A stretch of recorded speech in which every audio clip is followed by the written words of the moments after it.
अगर कोई भी व्यक्ति अपने अंदर छिपी हुई शक्तियों को बाहर निकालना चाहता है, अपने अंदर के डर को बिल्कुल खत्म करके साहस और धैर्य को बढ़ाना चाहता है, अपनी शारीरिक, मानसिक, आत्मिक शक्तियों को कई गुना तक और निखारना चाहता है, वीरता, शौर्य, धैर्य और विवेक के गुणों को धारण करना चाहता है, तो उसे ब्रह्मचर्य का पालन करना ही होगा। नमस्ते दोस्तों, मेरा नाम है नितिन आर्य। स्वागत है आपका महात्मा फिटनेस में। आज हम जानेंगे ब्रह्मचर्य के सही अर्थ को। जी हाँ, ब्रह्मचर्य शब्द आप में से कई लोगों ने पहले भी सुना होगा। ब्रह्मचर्य जो दो शब्दों से मिलकर बना है, ब्रह्म और चर्य। ब्रह्म के 4 अर्थ हैं और चर्य के भी 4 मुख्य अर्थ हैं। ब्रह्म अर्थात ईश्वर, वेद, ज्ञान और वीर्य। चर्य अर्थात चिंतन, अध्ययन, उपार्जन और रक्षण। इस तरह ब्रह्मचर्य के 4 मुख्य अर्थ हुए। ईश्वर का चिंतन यानी ईश्वर का ध्यान करना, ईश्वर की उपासना करना, भजन कीर्तन में मन लगाना।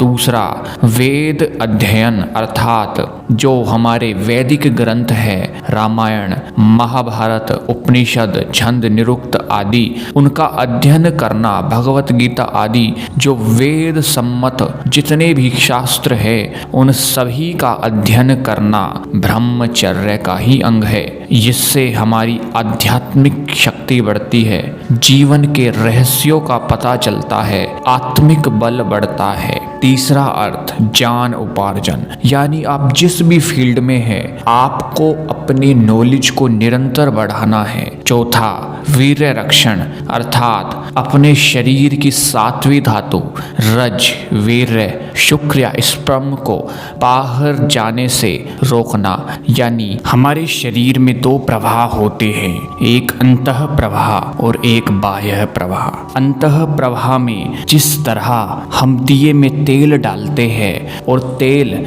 दिए में चढ़कर अग्नि का रूप ले लेता है, उसी तरह जब हम खूब व्यायाम, प्राणायाम और अपनी दिनचर्या को व्यवस्थित रखते हैं, अपने विचारों को शुद्ध सात्विक रखते हैं, तो इससे यही वीर्य हमारे शरीर में ऊर्ध्वगामी अंतः प्रवाह के द्वारा ऊपर चढ़कर हमारे अंदर ओज, तेज, पराक्रम, धैर्य, कॉन्फिडेंस और साहस को निरंतर बढ़ाता जाता है। और दूसरी ओर जब हम गलत विचार लाते हैं, गलत आदतों में, कुसंगत में, विषय वासनाओं में अपने जीवन को गवाते हैं, इससे यही वीर्य गलत लाइफ स्टाइल के द्वारा भी नीचे की तरफ जाता है और हमारे शरीर से स्खलन हो जाता है, जिसे कोई स्वप्न दोष के नाम से जानता है, कोई वाइट डिस्चार्ज के नाम से जानता है। लेकिन यदि यही वीर्य ऊर्ध्वगामी होता है तो हमारे अंदर इसी तरह शक्ति बढ़ती जाती है, अंदर की छिपी हुई शक्ति